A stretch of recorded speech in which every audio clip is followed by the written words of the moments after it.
habagat na, tag-ulan na, binabaha na yung ibang mga lugar. May mga kalsada naman na may tubig na nananatili, no? Pag-usapan muna natin yung una. Kapag bagong buhos yung ulan sa daan, 'di ba? Malagkit yung kalsada na 'yan kasi naarawan, may mga alikabok, minsan may konting-konting langis pa. Pagbuhos ng ulan, kakabuhos pa lang malagkit po 'yan. So nagme-minor talaga tayo.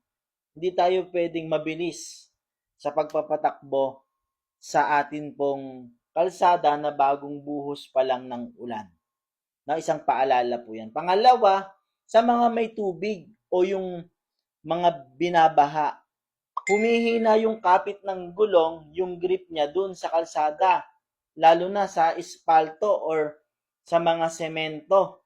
Pagkabasa ang daan, humihina po ang grip niyan. Ano pong dapat gawin? Magdahan-dahan, huwag biglang pagpreno.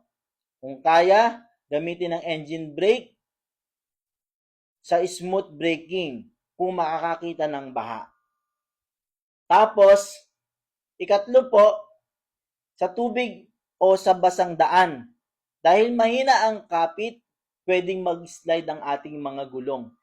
Kasi pag dumaan po yung gulong sa isang tubig, humihina po yung grip niyan, lalo na madulas yung daanan, no? Anong dapat nating gawin? Huwag liliko ng mabilis sa pagtakbo, no? Kung liliko, talaga dapat ay mabagal yung ating takbo. Kung talagang paliko ka, babagalan natin yung takbo. Pang-apat, iwasan natin yung counter overtaking. Lalo na, hindi mo nakikita yung unahan. Bakit? Doon na mangyayari na mabilis na yung liko mo pa-overtake, tapos alanganin ka, pwede ka pang bumalik ng mabilis. E di kailangan mong iliko ng matalim yung ating sasakyan, yung ating manibela.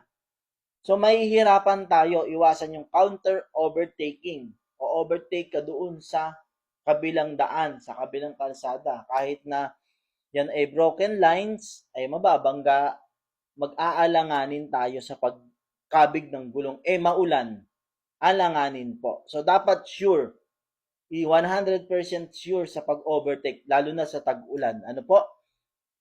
Sunod nating pag-usapan yung number 5. Bantayan ang likuran. Nakakita ka ng basa sa unahan. Nag-slow down tayo.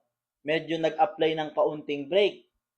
Bawal yung matalim na brake Makikita mo ngayon sa likod. Dapat alalayan natin yung sa likod. Titignan natin. Lalo na kung pababa, may tubig. Yan nga yung binabanggit namin. May tubig sa daan. Kung ano yung kalsada na may tubig, yun yung unang-unang pipigil. Pwedeng dumulas or kung baha, yun yung pipigilan ng ating mga gulong yung takbo dahil may binangga siyang tubig. So, titignan natin yung sa likod. So, kung mabaha talaga at pabugso-bugso yung ano ng maya-maya may tubig, maya-maya wala, magmenon, nagdahan-dahan, tapos bantayan yung nasa likod.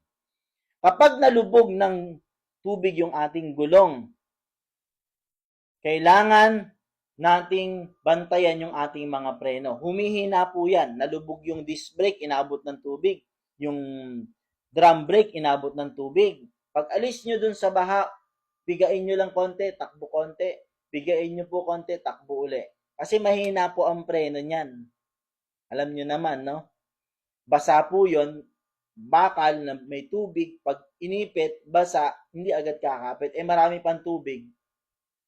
So, unti-unti itetest nyo. Subukan nyo po. Pagka nalubog yung gulong, mahina po yung preno. Pang-pito, sa mga pababa or downhill, safe lalo na ang low gear. Kung hindi tag-ulan, mas maganda naka-low gear tayo. Or sa mga automatic, yung downhill shift ng ating automatic na sasakyan, maganda magamit po natin yan. Para hindi masyado yung stress dun sa brake. Kasi once na-stress yung brake, na-stress yung gulong, Pwedeng huminto yan bigla, hindi kumapit dun sa kalsada, dun sa sahig. Pwede siyang mag-slide. So, hanggat maaari, laging nakalapat yung gulong dun sa daan na mo-monitor natin. Hindi natin biglang pepreno. Pangatlo o pang-walo, ito, preventive ito. Lagi nating babantayan yung hangin ng ating mga gulong. Gusto ko itong i-vlog ng bukod pero iihiwalay natin to. Kung yung hangin ng ating gulong, katulad ng sasakyan na dinadrive po namin, is 32 to 38 or 32 to 37 ang Innova, pagka tag-ulan po, mas maigi, nasa 32 lang siya. Yung pinakamababa na recommended po nung manufacturer ng kasa. Doon po natin siya, para yung lapat ng gulong, nakaganyan yung gulong sa ilalim. Kasi pagka malakas po ang hangin, nakaganyan po yan, yung pinaka dito lang yung nakalapat. Pero pagka sakto yung hangin niya, nakalapat yung buong grip ng gulong niya sa ilalim. Pag malakas ang hangin, ang nakalapat lang po niyan, ito lang yung dulo halos. So, mas mahina yung grip kung kakaunti yung nakadikit sa kalsada. Ano po? Ilan lang po ito sa mga reminders natin ngayong tag-ulan, ngayong habagat. Alam naman natin na habagat, July, August, September, o minsan October hanggang November, minsan December, umuulan pa. So makakatulong ito sa atin po, lalo na sa reminders natin sa ating pagmamaneho. Pasensya na po, muling nahaba po yung ating video. At laging tatandaan sa ating pagmamaneho, road and machine care.